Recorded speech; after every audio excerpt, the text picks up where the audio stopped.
the question that I would want to ask you guys is just why should investors invest with you in your fund? And, tell us about the fund, but why would they choose that versus any other investment that's out there? We give them safe and consistent returns and higher returns than they get anywhere else. That would be the good answer. But yeah, it's a safe investment. They get good returns. They're consistent, and they can get some equity on the very end, which is pretty cool. I mean, what type of returns could one expect? What range, on a typical investment? So right now we're offering 8 to 14% returns on the park investments, and then up to 80% of the equity when we sell the properties. Yeah, so I feel like that's probably like 10 or 20% average is what we're seeing. We recommend, or not recommend, I say we market roughly about 1.5x return to be safe, but realistically we're seeing like 2.5 to 3.5 equity multiple on invested capital. Okay, and that's over what type of length duration? We look at 4 to 7 years, but 5 years tends to be our sweet spot where we're looking at right now. So we usually underwrite, we're looking for an exit by about year 5. Okay, so you're saying in 5 years, someone's equity can get a 1.5 multiple for sure, but you're looking at more like a 2 to 3 in that type of range. And your preferred interest is that 8 to 12%, somewhere within there. It's 8 to 16? Yeah. Is that what you said? Well, no, 8 to 14. First we were thinking of 16, but we were giving away too much there. Yeah. So where is that? How would I get an 8% versus a 14%? Because I would obviously rather get a 14% pref than an 8. So how does that all factor in? Yeah. So basically, the people that come in at 50,000 to 100,000 are at 8%. If you're at 100,000 to 250, you're at 10%. If you come in at 250 or more, then you can get up to 14%. So that's how we're doing it, and then you get 8% of the equity upon the sales of the properties. Okay. And what about depreciation? Is that something that's factored in? Can we get any type of tax benefits as well? You can actually. You can get 75% depreciation of what you invest into the fund. Okay. Yeah. All right. And that is outside of the return. So that 8 to 12 pref plus that being our hurdle rate plus our waterfall plus depreciation. So that's where you're seeing, like, in essence, you're probably closer to 20% at the end of the day, all said and done. And that's where we're seeing, appreciation being 2 to 3x, and then depreciation, you could be, in theory, like 4 or 5x your money if you're counting the loss as gain, Right. So from year to year, I'll definitely get some of those tax benefits to erode any income. Is there any like tangible cash that I would be receiving each year as well in it? Yeah, you get quarterly dividends. So yeah. Okay. I didn't know like what that, so I know that I'm getting a preferred return, but that doesn't mean that I'm necessarily receiving that every year. It could be just accumulating, right? Right. Yep. So one of our tactics, right, compared to your guys is that we're taking existing parks, right? So we're buying it with already ability to service a debt and service a return. So we're trying to put assets under management that can already at least meet those minimum preferred returns. So there may be a gap the first 3 months, depending when the park is deployed or the capital is deployed, but usually by month 6, so okay, like your second quarterly, you would receive the dividend. Okay. That's the initial goal. There's obviously opportunities where the park may grow that may be deferred for a year, and it is stacking, but we're shooting for out of the gate by month 3, if not later, month 6, you will be able to start receiving that dividend. Well, cool. That's great. Mm-hmm. Well, what about the location in the parks? Are you guys picking at parks that are more seasonal or year-round based? Because that also would change your investing strategy depending on getting a park that's going to be off-season, and then trying to get cash flow in from day one, but they're it's shut down, and you've got to do the improvements and upgrades. Yeah, for sure. So we're trying to get parks in the Sunbelt states, usually the warmer states like Texas, Missouri, Tennessee. Yeah, we've also, as Brian said, Sunbelt states is the priority. We are considering areas kind of like in the middle, say for example Missouri, right?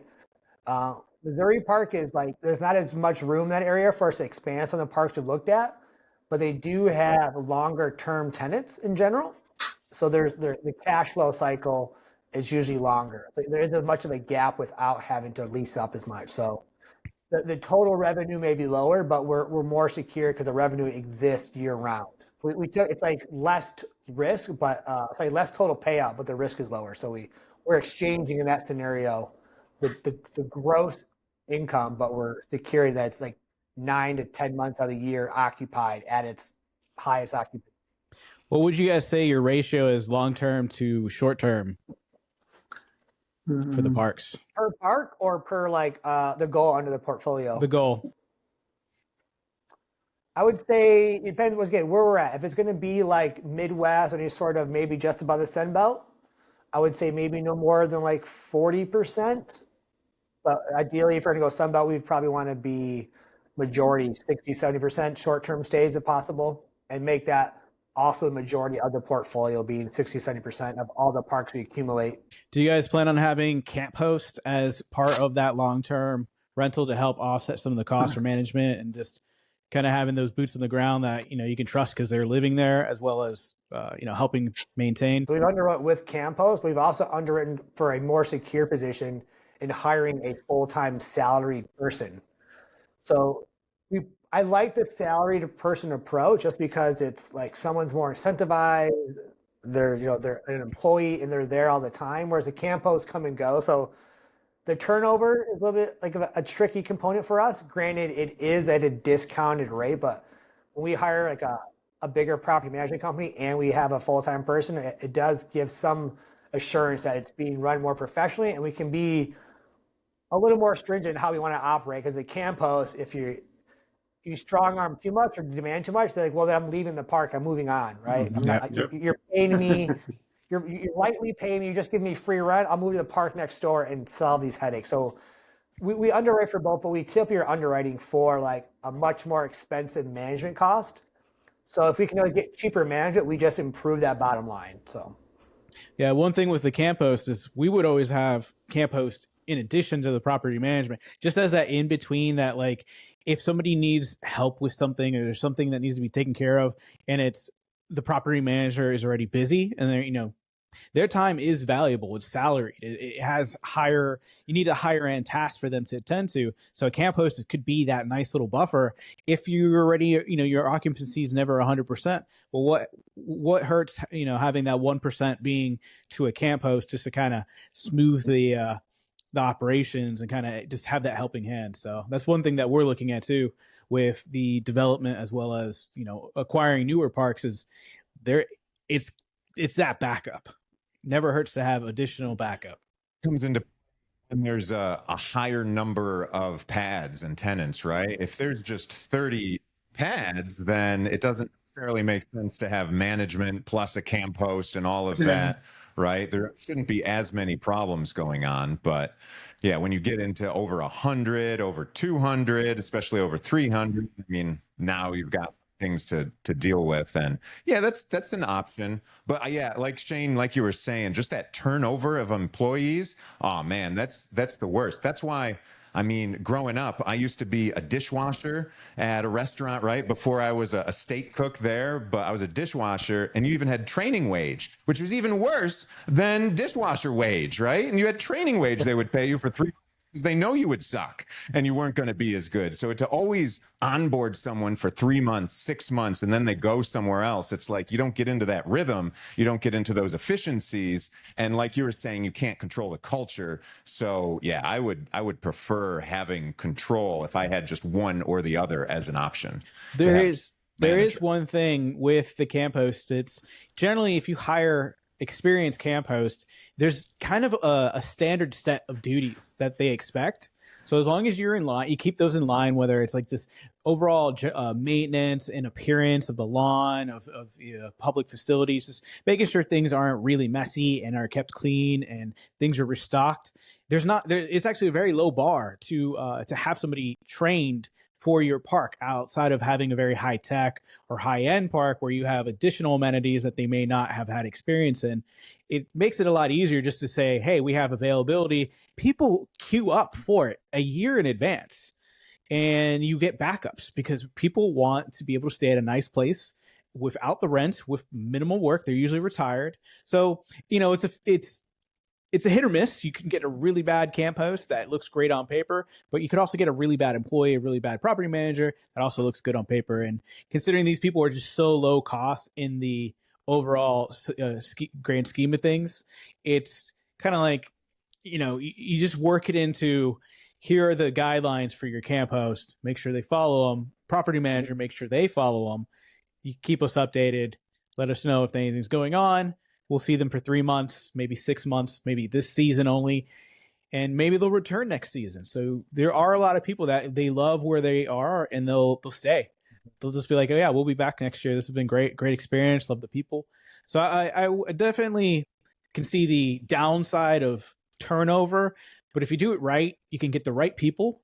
You can get people with the experience, and it's minimal effort to have that backup. Yeah, that's what I've noticed. And those camp hosts, they love it there usually. Oh yeah, are you kidding me? I think that's great, and I think it's very important to match that type of RV destination with your structure of your management and everyone that's involved, because a lot of people don't know even the difference between an RV park versus a mobile home park, right? And then these RV parks, we like to call them destinations, because RV destinations, it could be a park, it could be an RV campground, it could be more of an RV resort, or it could be like a destination style where there's something really exciting to go around there, like the Grand Canyon, for instance, right? People are going to go there for that destination, but in that location, though, it could be a park style, it could be campground, could be real primitive, or it could be fancy. So each of those has its own culture that it has to instill in the tenants, and whether it's long-term, short-term, all of that. So all of that factors into what type of employees you would have. But 100% you got to have SOPs and the ability to hire and fire with will, because if you're afraid to fire someone, whether that's your free camp host or a manager or anyone, then you're going to be reluctant. You're going to put up with bad habits that you keep telling them, don't do that. You'll put up with that if you don't have good systems in place to replace them.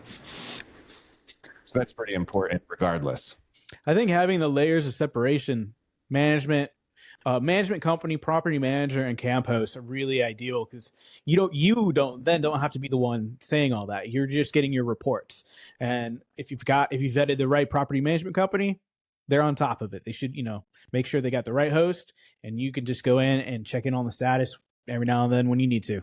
That's been one of the perks of parks we looked at. A lot of them have at least one full-time person, one part-time person, if not two people who've been there for at least like a year and a half or longer.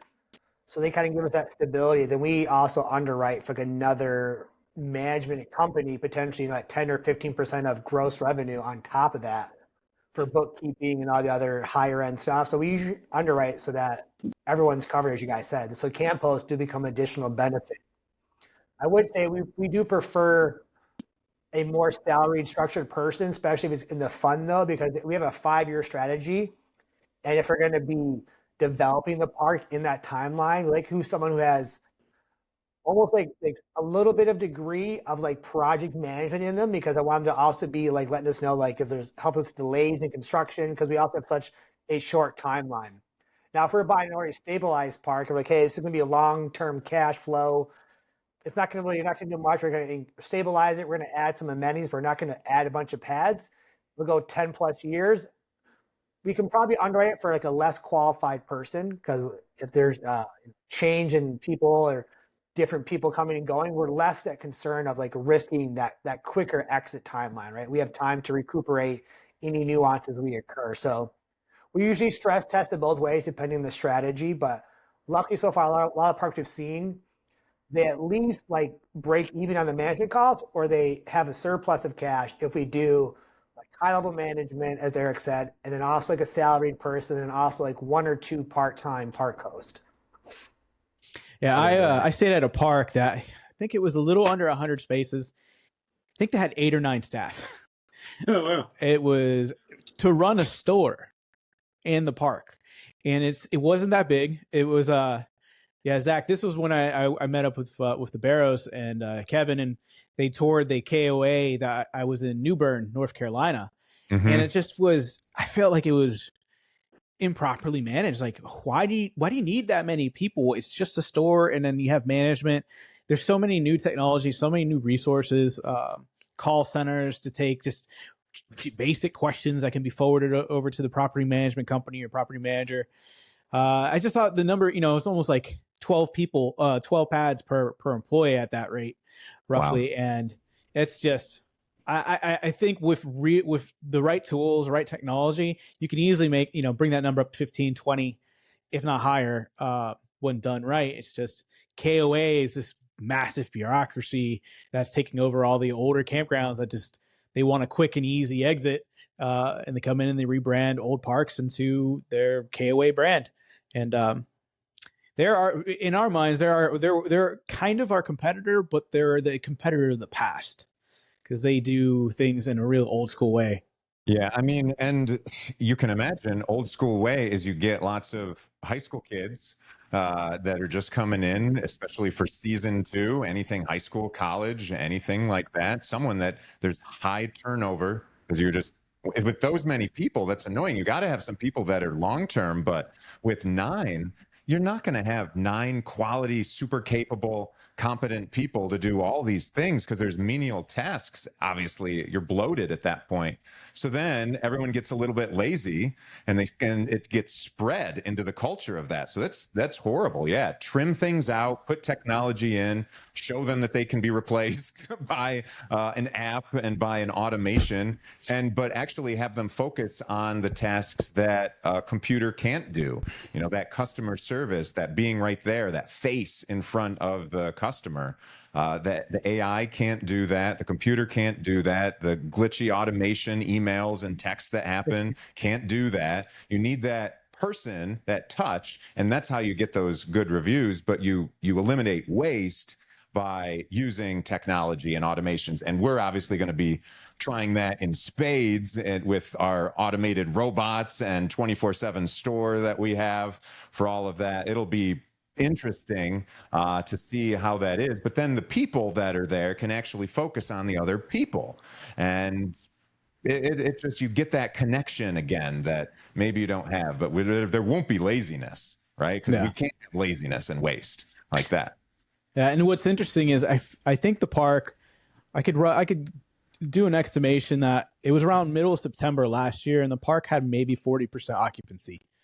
A little less, a little more. Not great. I mean, they were just throwing away money. It was on the river of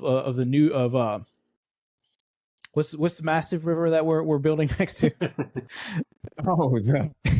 New River, isn't it? New River? Oh no, that's in it's the same river. It's the same river. I just can't remember off the top of my head. It's not the New Bern River. It's just New Bern's the town, but it's the river. Can't remember the river.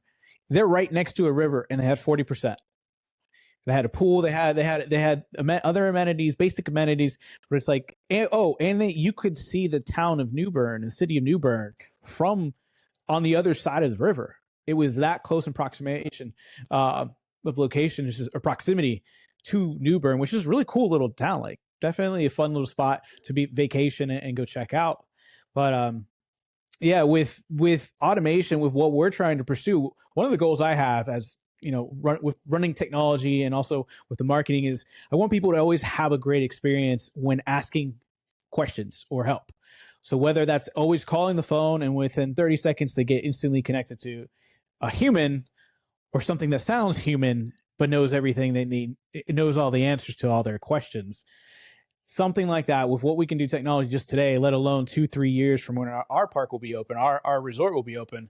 The goal is we just want people to feel taken care of.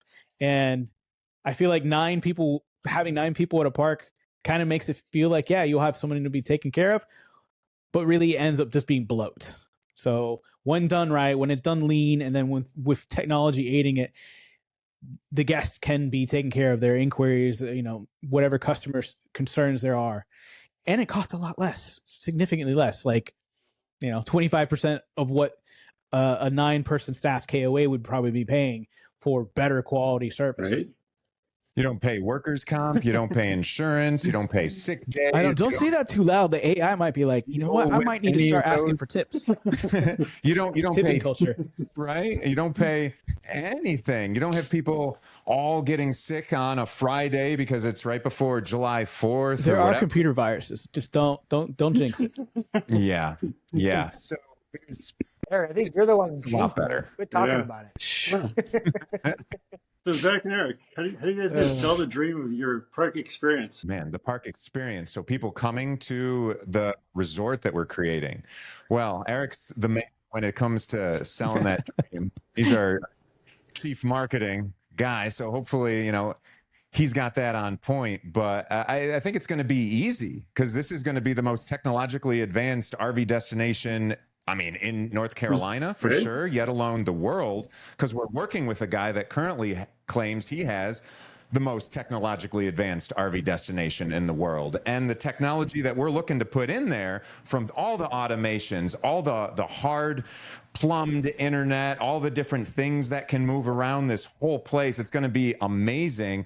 And I mean, we're going to blow that out of the water. So that alone is going to be fun to have people come to this destination and enjoy the resort, to be able to get those Instagram worthy pictures of like, I've never seen this thing before. I've never stayed in a place like this before, because we've got glamping going on there as well, right? But it's on a saltwater beach, but it's just, I've never seen these robots do all this stuff before. Like, they never had this fun trail that you can go around and do workouts in, and you scan things. When you scan things on there in the app, you scan them all, you find all the scans in the park, and you end up getting like a free drink for adults, or kids get to go and get a free toy from this automated 24/7 robot that we put googly eyes in a nice hat and we name him Roger, that's moving around, right? It's fun. And we can turn it into that game so people want to come back. The kids want to come back. People want to make memories there together over and over and be like, hey, what'd they do this year? What's the new thing? I want to go stay in that type of thing next year when we come here. That's the fun of how we're going to sell this to other people. See, I would say there's no need, like, I don't need to sell the upcoming dream. I could just talk about how that dream came to be. And for me, it's like, having access to like a VR headset, put on a headset, go to Instagram, but or YouTube, and have the image, just be your full view. All those amazing places that you scroll and you go, wow, that'd be great. That'd be great. I would just pluck that, put it on the board, and then that board, bring it over to the team. We discuss it. Next thing you know, we have 12 different glamping units of 4 different styles of vintage Airstreams, of 30-foot tall A-frame tree houses that have privacy glass, so you can be up in the air looking into the river, or you can even have these geodesic domes, so it looks like you're already on Mars without having to pay Elon a lot of money. And there's this mirrored 10 feet off the ground, 2 of them. You've got your own privacy. You got your own hot tub. You got your own fire pit. You got your own barbecue grill. No one's bugging you. You're in your own little world in an RV park, which normally, or an RV resort, normally most people just assume it's just those RVs. No, we came up with these crazy ideas, brought them to the team and said, hey, how do you guys feel about this? And surprisingly, we were all on the same page. So nobody said, no, we can't do that. It was more like, how can we do that? And why isn't anyone else doing that? And we said, well, hey, doesn't matter what everyone else is doing. Let's do this. Let's try this. Let's bring these ideas to fruition, so that instead of having to put someone else's Instagram feed, we'll just pull up our own and just say, oh yeah, this is our play. This is Hidden Beach RV Resort. Oh yeah, 30-foot tall tree houses, vintage Airstreams that are styled like a 1920s Prohibition, era bar or little club. All these fun things that we want to take joy in creating them. So for the dream to sell it, we don't need to sell it. We're just going to create what we wish we could enjoy. And we hope that there's enough people that also have the same goals of being able to relax in these interesting and unique places. And they'll just come, they'll just want to come and join us. And this resort, we're planning 300 RV pads there of various sizes and different amenities. But the amount of glamping sites, it's far fewer than that. So you're not going to have many different opportunities. We plan on just advertising this and booking it out ahead of time, right? Get and book it in, so that you got to got to wait a year. And once things go viral, it's like, oh man, we got to get on there quick. We see that with Hawking Hills here in Ohio. They've got people that are booked out for years in some of these really cool tree houses that they've built. Don't they have the cave? They also have cave. Yeah. They built $1 million home in a cave, booked out 2 years in advance almost. So. Neat stuff. And that's why next week I've got Glamping Americas in Colorado I'm going to, which is all the different glamping typologies. It's a summit for that for a couple days. And so that'll be super neat. And I'm just going to walk around and take videos and send them to the team, say, "Ooh, look at this one. Ooh, look at this one," right? But we want like real cool stuff. And Eric and I, we were talking just yesterday or the day before saying how we don't really like the canvas ones very much, the tents. We don't want something that's a tent because everyone tents, you know, everyone knows how to tent camp. So I just don't want like a bigger tent. I want these domes or something like that's a whole built structure up in the air, or just it's a something, but like it's the whole like Goldilocks and the Three Bears. Like which house is best? You don't want the straw house. You want the brick house, right? The one that can't be blown down, that's sturdy, that has more character to it as well. And so that's what I'm really going to be looking for, is something that has character and stands out as something that's different. And then we can just add it onto the site. And then guess what? If people like that, we can just add a couple more of those ones. And you take out the ones that don't work. Like, nobody's booking this. At least we didn't spend a ton of money on this $500,000 short-term rental, $1 million whatever rental. You know, it's under $100,000. But it's probably, you know, still pretty close to $100,000 with all the structures that we build around it, the canopy above it to cover them, you know, a built-in fire pit somewhere in there, cool swings, hot tub, barbecue, all those. So all of that cool. And it's off the ground too. We're designing everything to be elevated because we are next to a river. It would be naive to not expect any sort of flooding. So we want to protect the investment, protect the guests, and we are fortunate because with our land, our property, we actually have parcels that are not connected directly with where the RV resort's going to be. So in the meantime, while we're getting construction going on the large portion of the property, we can use some of these smaller parcels to build some of these glamping units, even put maybe a few temporary RV pads, and just start to gauge interest from our potential guests, as well as make sure that the units and models that we pick up for glamping, they're the right ones. We don't want to invest in stuff that people are going to say, I don't really like this. This thing's cheap looking, or, the roof fell in, or, something horrible. We want to make sure we've got some tried and true models that we can experiment beforehand in the time leading up to the opening of the official park. And Zach mentioned we're going to have 300 RV pads. I'm a full-time RVer myself.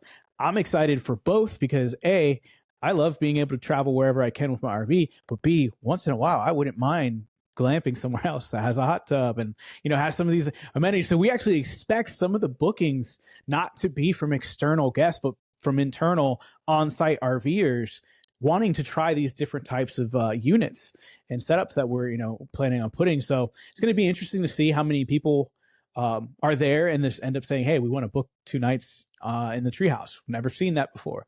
So we're cannibalizing, but are we cannibalizing? Because that's actually 2 rentals.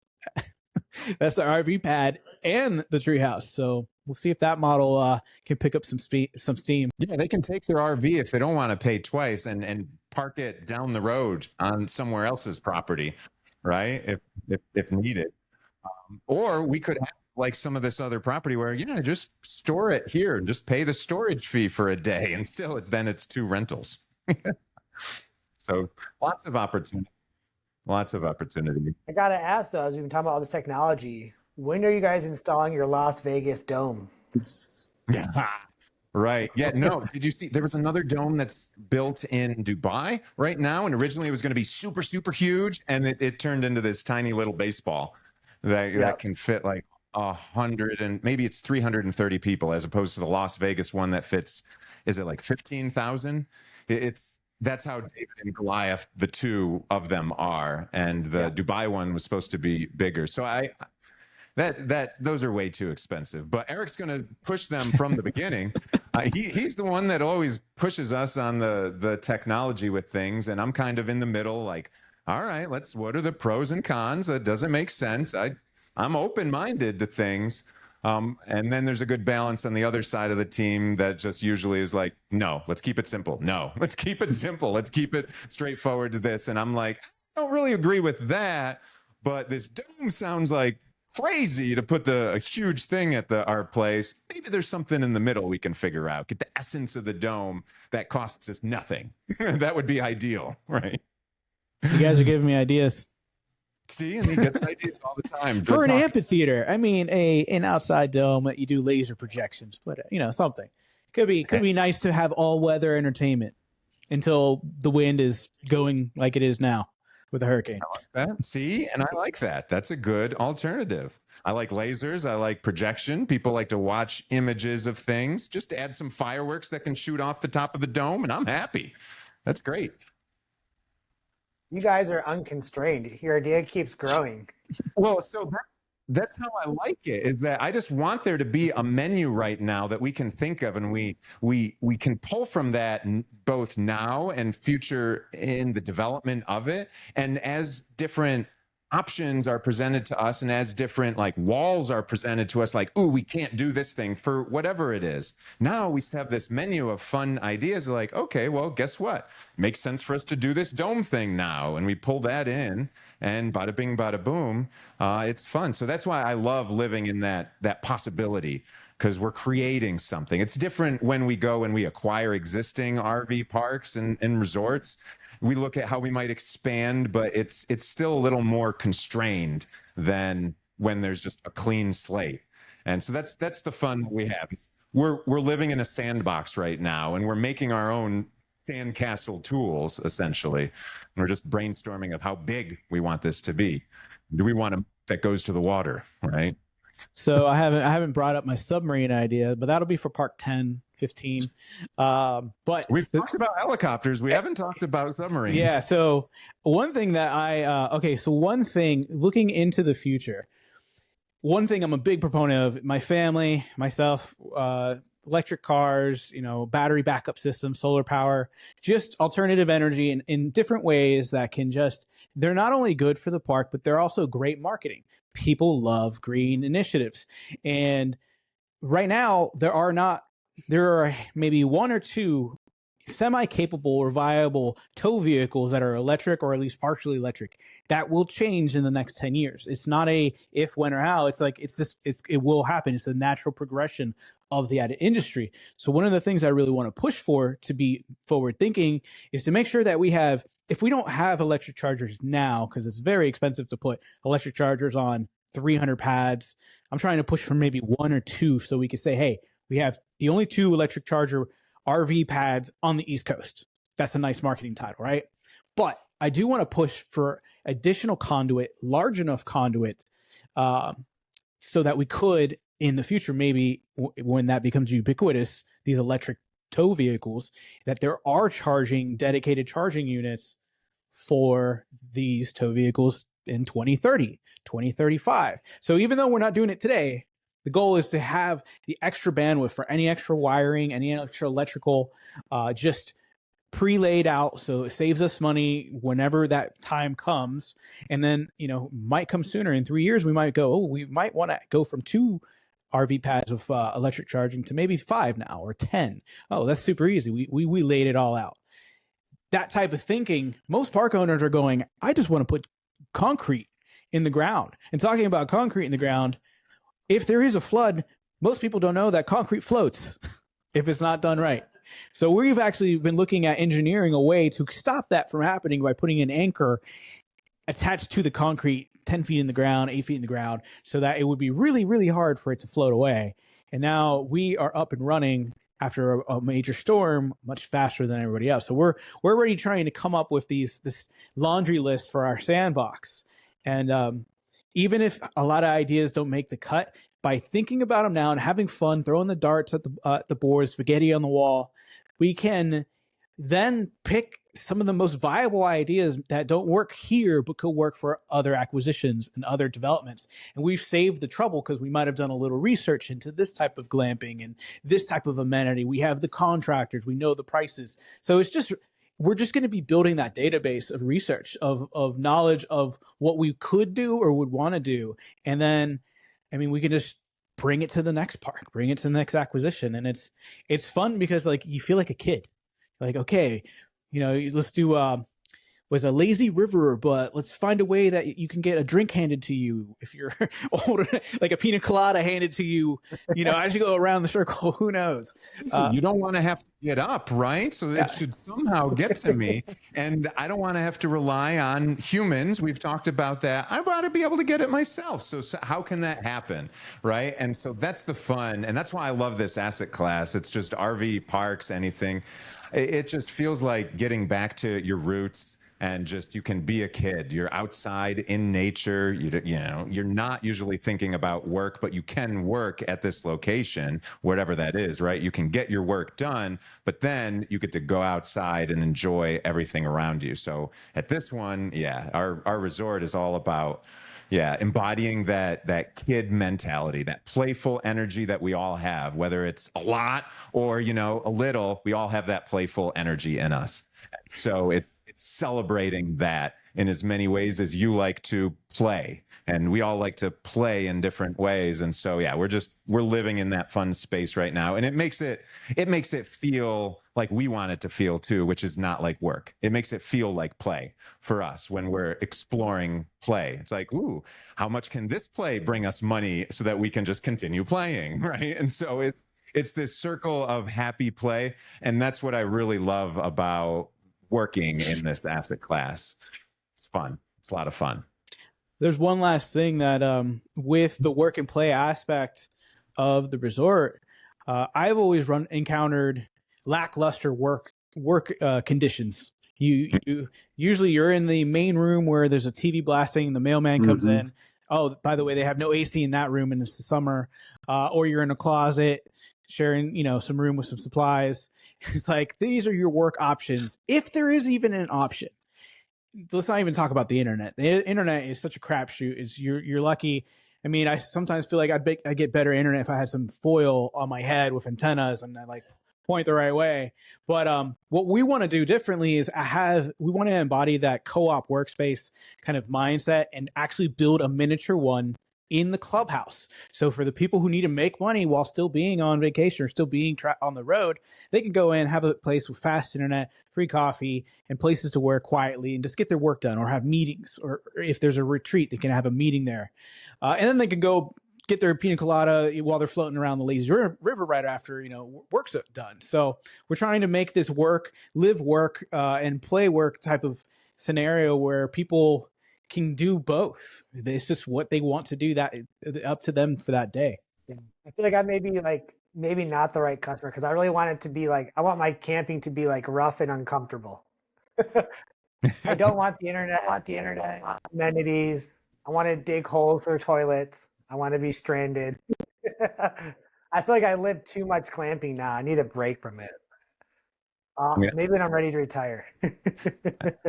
Well, so I like that too. I do, and I would want to teach my little boy that, need to, right? But my wife, she would do that as probably a courtesy and kind of like a fun game to play to me and to see how our little boy would react. But it wouldn't be for a week. I would go for a week just to, detach from things.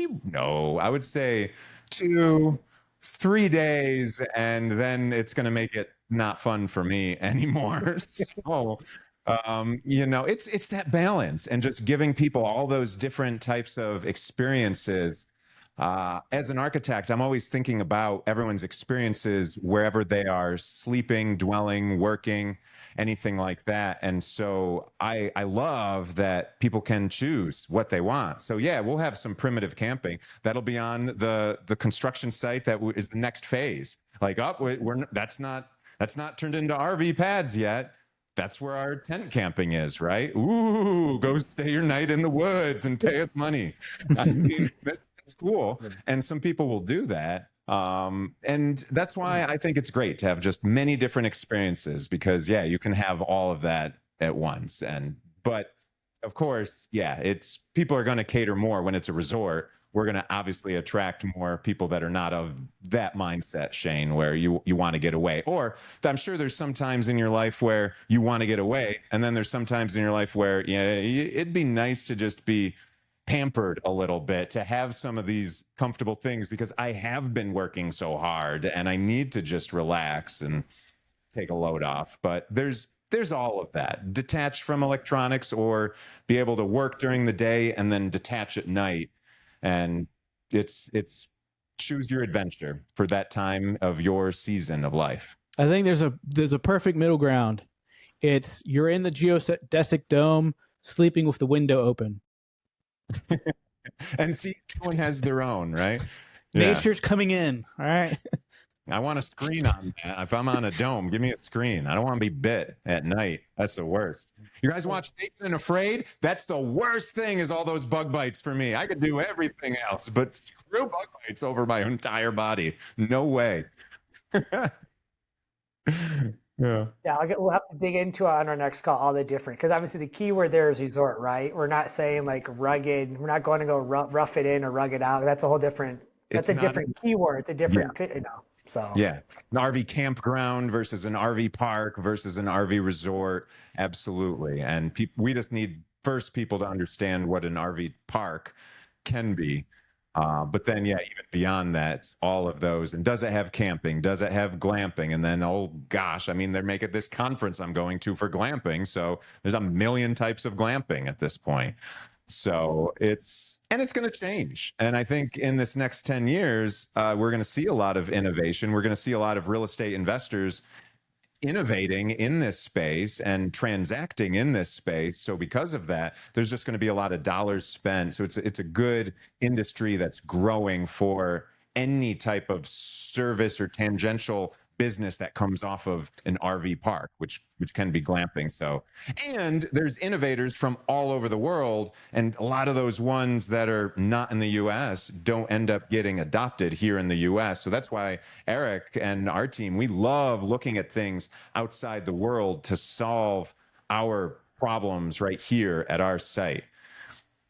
Yeah, the 30-foot tall treehouse, like A-frame, is from Quebec. It's from Canada. They only have one. There's only one like that in this on the Western Hemisphere. There's some similar in Europe, but there's a handful of that same A-frame style in the world, like less than 5, right? So we're just taking that as inspiration. Hey, if we build one, then now there's 2 in the Northern Hemisphere. Well, if we build 3, well, now we have like 30% of all of them in the world. So we're trying to do these things that are just, they're going to be exciting, they're going to be different, but they're uncommon. And the reason they're uncommon is because they're not looking outward. They're just looking at what's available in their local, national or regional area. And the robots that we're looking at are international style robots with the whole arm and everything that does coffee, or it pours your drink, mixes your drink for you, or it picks up all the components for your store order. And just having one of those is cool. And some people may have seen them once before. Having 2 of them is pretty uncommon. Having 3 in one centralized location, nowhere else other than a robotics expo in Japan or, at CES, would you ever see that many in production for anything. So we're just trying to create these, one of one scenarios. We can be an amazing RV park. We can be amazing RV resort.